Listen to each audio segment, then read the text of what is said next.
Segundo libro de Samuel, capítulo 1. David lamenta la muerte de Saúl y Jonatán. Bueno, en el contexto de la historia en que se desarrollaron los eventos con los que inicia este segundo libro de Samuel, bueno, el rey Saúl y sus tres hijos habían ya muerto en la guerra contra los filisteos. Recordarán una guerra en la que David no intervino. No intervino eh, no por su voluntad, sino porque Dios no permitió que David se encontrara enfrentando a su propio pueblo, después de recordar que David había sido ungido. Recordemos que David, siendo él muy joven, fue ungido, y entonces esto tiene mucha lógica si consideramos que David en un momento dado era ya parte de un plan. David quiso hacer muchas cosas y en muchas ocasiones Dios no se lo permitió, otras cosas sí se lo permitió.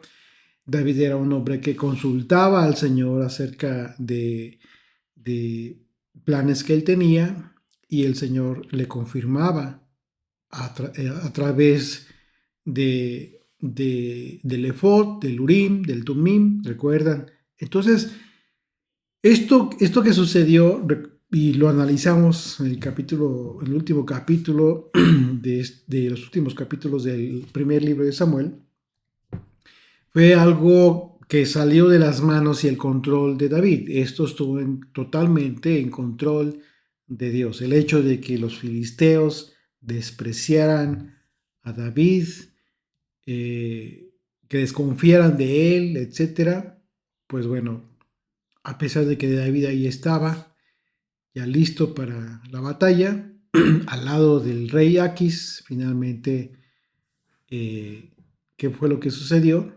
Pues bueno, llegó el momento, eh, el mismo rey le dijo a David que no quería él desairar a sus príncipes, pues por supuesto tenía que estar coordinando correctamente a los principales filisteos, y no era un buen momento para estar en desacuerdo. Así es de que todo estuvo en plan del Señor. Y entonces, después de esta guerra, dice el verso 1, aconteció después de la muerte de Saúl que, vuelto David de la derrota de los amalecitas, estuvo 2 días en Siclac. Recordemos que David recién y estaba regresando del rescate que tuvo, que hizo, que realizó de su familia, de las familias de los que estaban con él, de sus guerreros, y recordemos que habían sido secuestrados por los amalecitas y quemaron la ciudad de Siclac. Todo se encontraba en ruinas, ¿sí?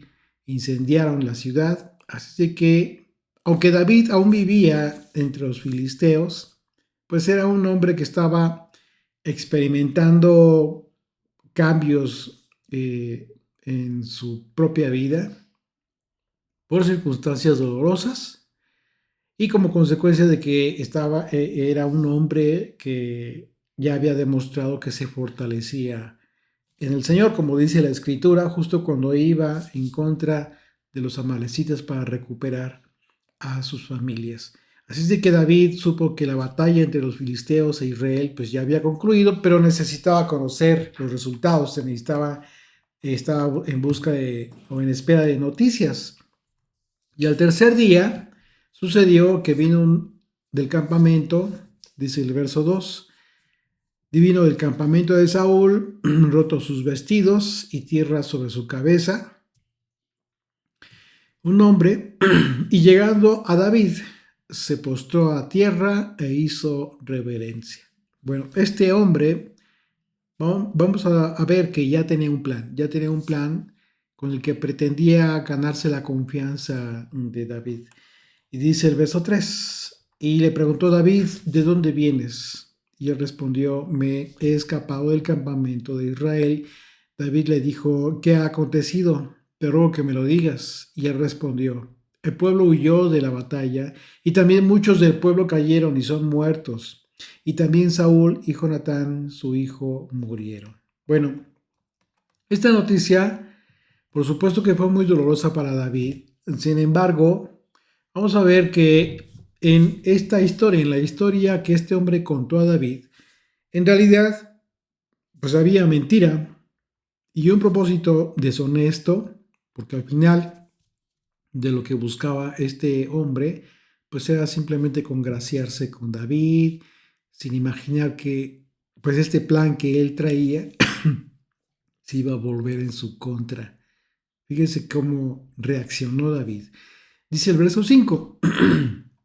Dijo David a aquel joven que le daba las nuevas: ¿cómo sabes que han muerto Saúl y Jonatán su hijo? El joven que le daba las nuevas respondió: casualmente vine al monte de Gilboa y hallé Saúl que se apoyaba sobre su lanza, y venían tras él carros y gente de a caballo, y mirando él hacia atrás me vio y me llamó.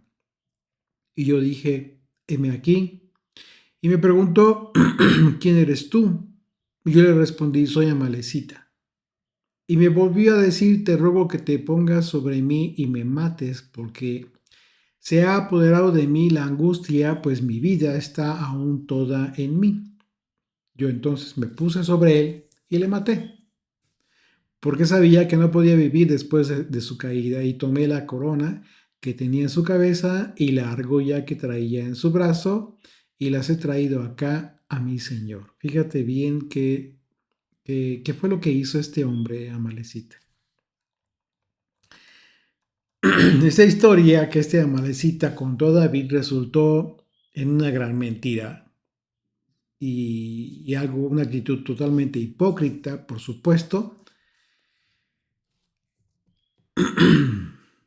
por presentarse con ropas rasgadas como de duelo y tierra encima.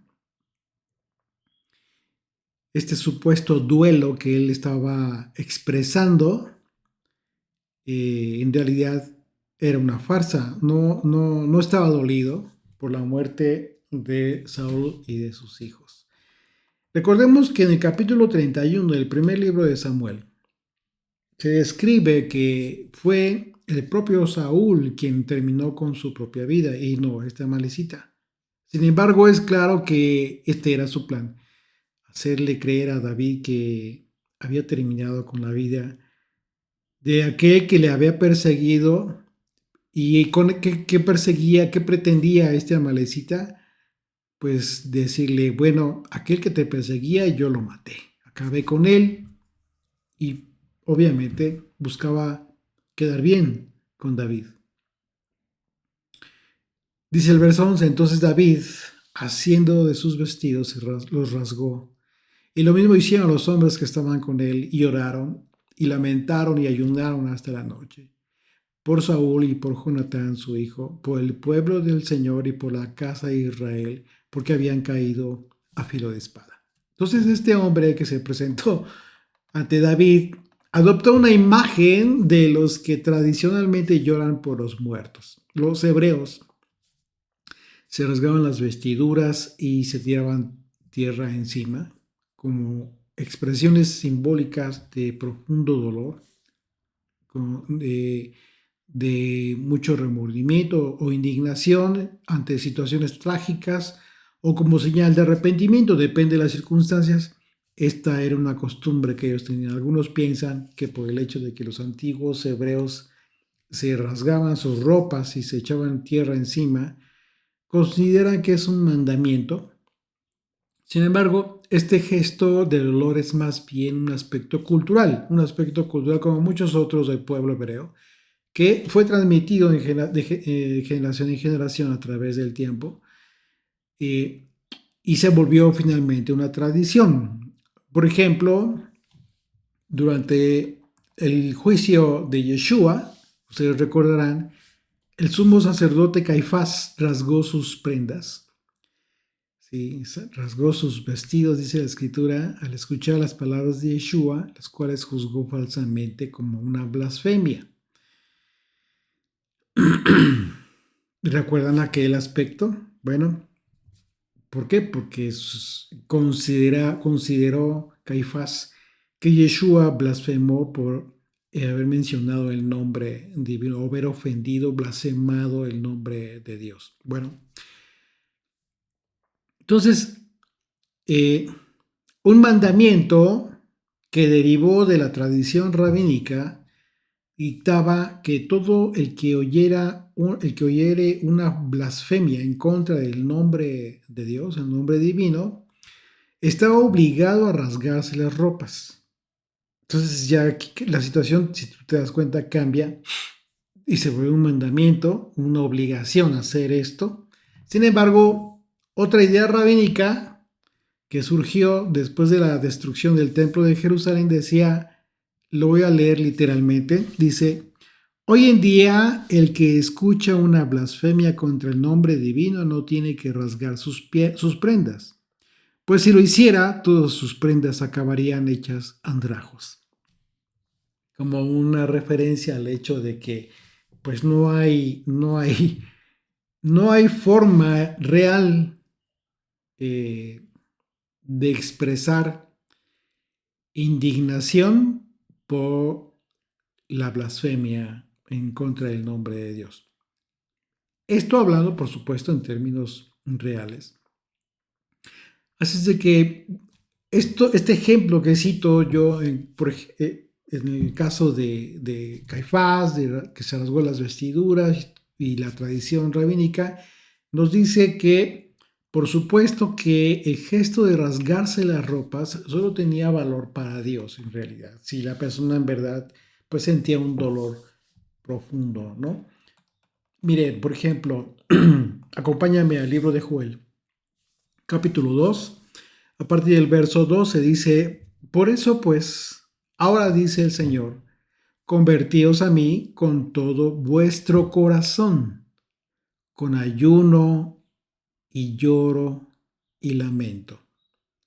Cuando hay un arrepentimiento sincero por nuestro pecado, por supuesto que hay un lamento en nuestro corazón. Por eso dice el Señor, conviértanse de todo su corazón, con ayuno, con lloro, con lamento. Dice, rasgad vuestro corazón y no vuestros vestidos, y convertíos al Señor vuestro Dios, porque misericordioso es y clemente, tardo para la ira y grande en misericordia, y que se duele del castigo.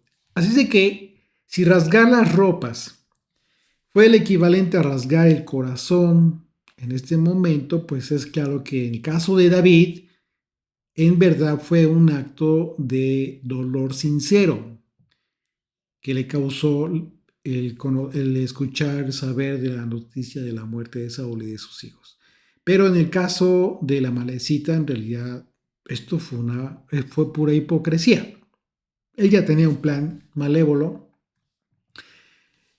Y bueno, por otro lado, por envidia, dolor, por impiedad, finalmente Saúl le arrebató a David toda la oportunidad de tener una vida plena, ¿sí?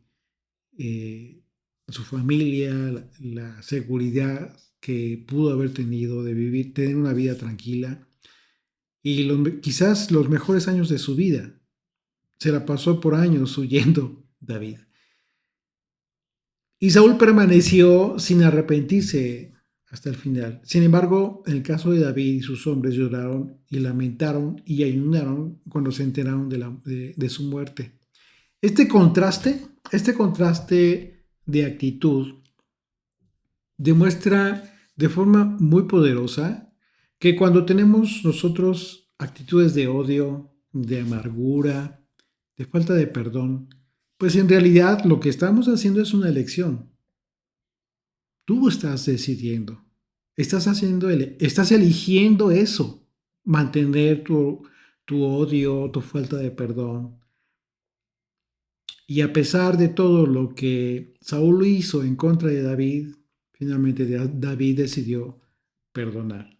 Y no solo eso, sino que decidió amar y honrar al ungido del Señor. Lo mismo que los hombres que estaban con David. ¿Por qué? Porque ellos por su parte tenían sus propias razones para odiar a Saúl. Sin embargo, decidieron seguir el ejemplo de su líder y terminaron por responder al odio de Saúl con amor y dolor por su muerte. Dice el verso 13, continuamos, dice, y David dijo a aquel joven que le había traído las nuevas, ¿de dónde eres tú? Y él respondió, yo soy hijo de un extranjero amalecita. Y le dijo David, ¿cómo no tuviste temor de extender tu mano para matar al ungido del Señor? Entonces llamó David a uno de sus hombres y le dijo, ve y mátalo. Y él lo hirió y murió. Y David le dijo, tu sangre sea sobre tu cabeza, pues tu misma boca testiguó contra ti, diciendo, yo maté al ungido del Señor. Esto está tremendo. Está bien tremendo. El plan de este amalecita se le volvió en su contra. Este amalecita estaba seguro de que David lo iba a recompensar. Sin embargo, la pregunta que hizo David a este amalecita en realidad fue un fuerte reclamo por lo que hizo. ¿Cómo hiciste esto? ¿Cómo fuiste capaz de matar al ungido de Dios? David no se refirió al rey de Israel por su nombre. Esto es muy importante. Esto es muy importante. La traducción que nosotros tenemos habla, se está refiriendo David a Saúl, por supuesto, pero no le dice rey, el rey de Israel, no le dice por su nombre, sino le dice mataste al ungido de Dios. Y eso es terrible. Se refirió como al ungido del Señor y esta expresión representó el tamaño del agravio que fue para David el hecho de que este hombre haya matado a Saúl. Recordemos que la palabra ungido, que es la palabra que usó David en el hebreo, es la palabra Mashiach, que es una palabra que se traduce como consagrado, pero también se traduce como Mesías. Así es de que esto es muy importante porque recordemos que David también fue ungido. Él lo sabía, era consciente de esto, y nada menos que por el profeta Saúl. El profeta Saúl fue quien ungió a David, al igual que también ungió a Saúl para ser rey. Y esto nos indica que David era muy consciente de lo que este acto de consagración representó. Así es de que podemos entender la razón de la reacción que tuvo David en ese momento, porque de inmediato ordenó matar a ese hombre amalecita. Y bueno, aunque algunos juzgan la acción de David, es controversial en el sentido de haber mandado matar a la amalecita. Algunos piensan que es controversial. Sin embargo, recordemos que hasta antes de la venida del Mesías, el pueblo hebreo, en el cumplimiento de la ley de Moisés, pues daban muerte a los quienes ellos consideraban que estaban transgrediendo la Torá y que de acuerdo a la acción merecían la muerte.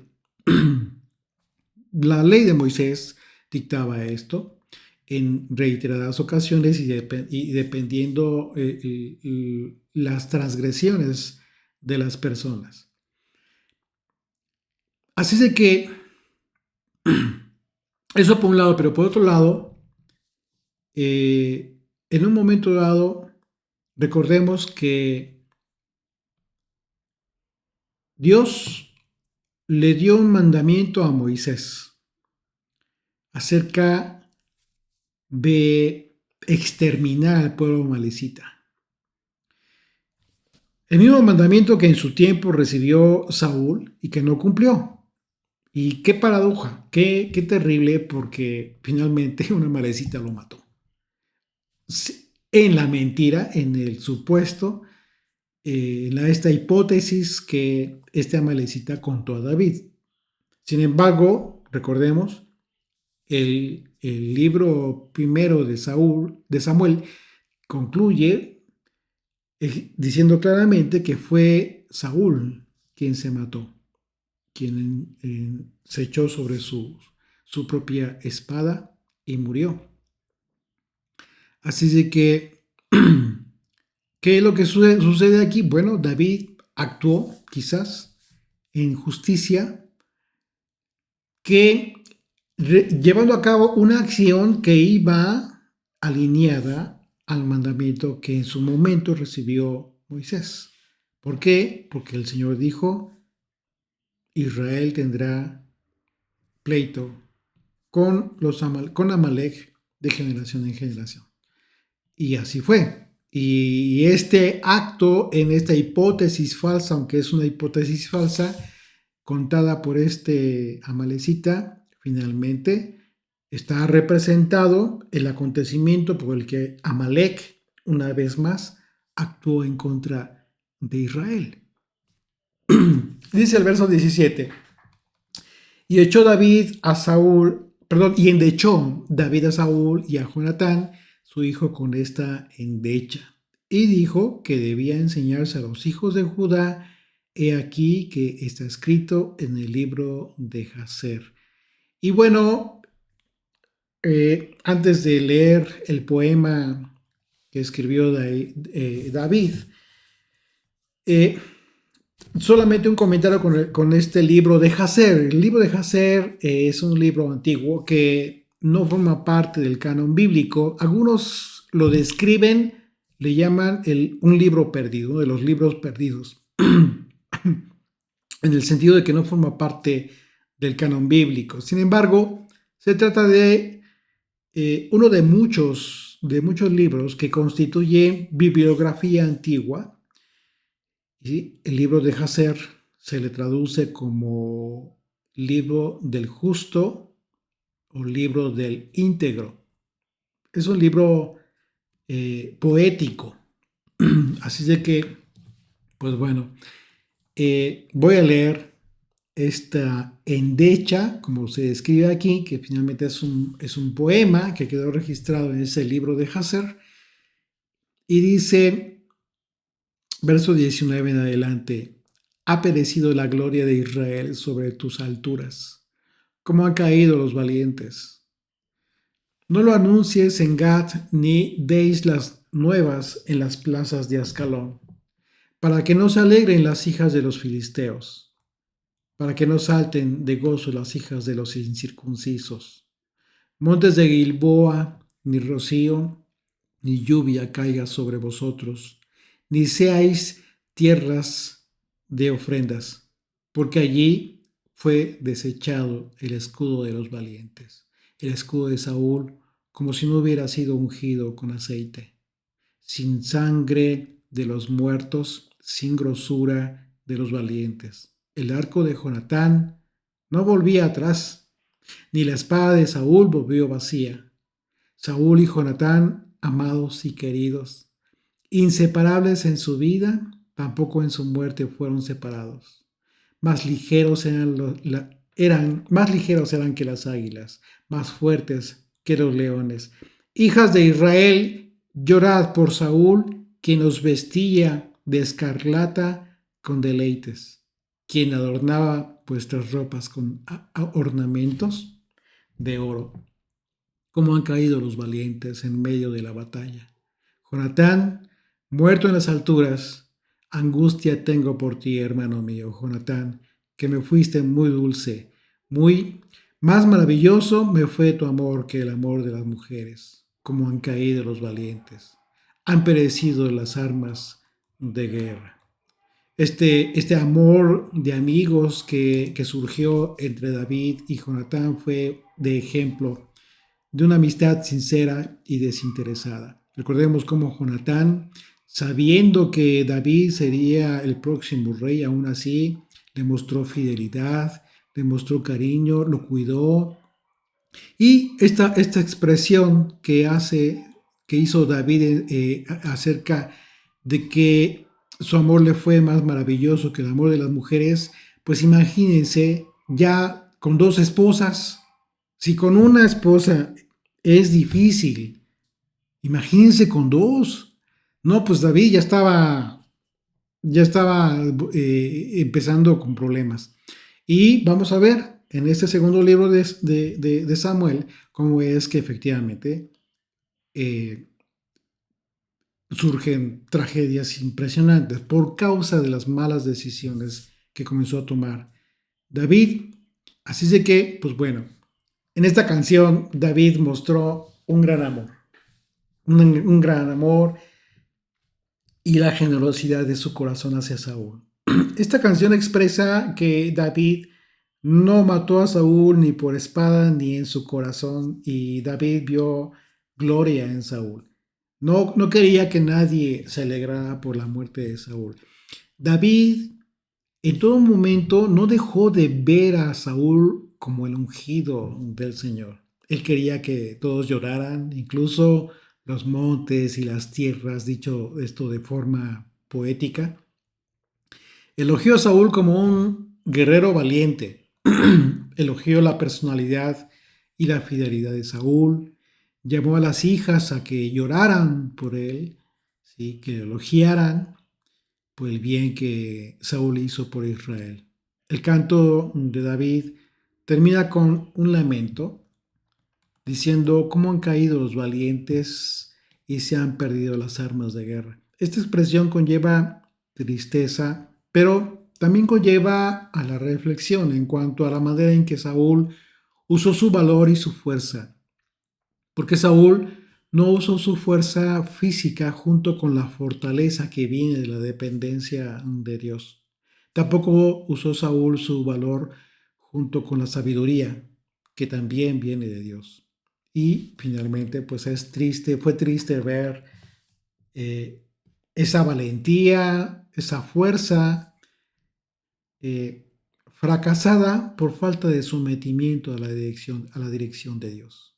No importa cuánta capacidad física tengas, intelectual, física, si finalmente esto no va dirigido, no está puesto, no has ofrendado, no has ofrecido estos dones que el Señor te ha permitido tener de forma natural a la dirección, a la guía de Dios, no te va a servir de nada, no van a cumplir estos dones su propósito. Ante la muerte de Saúl, David demostró una gran dignidad y respeto ante la admiración por Saúl. Y bueno, la muerte de Saúl significa que el camino de entrada al trono para David pues ya estaba puesto, ¿no? Sin embargo, ¿qué fue lo que sucedió? Bueno, David tomó tiempo junto con el pueblo para lamentar la muerte de Saúl.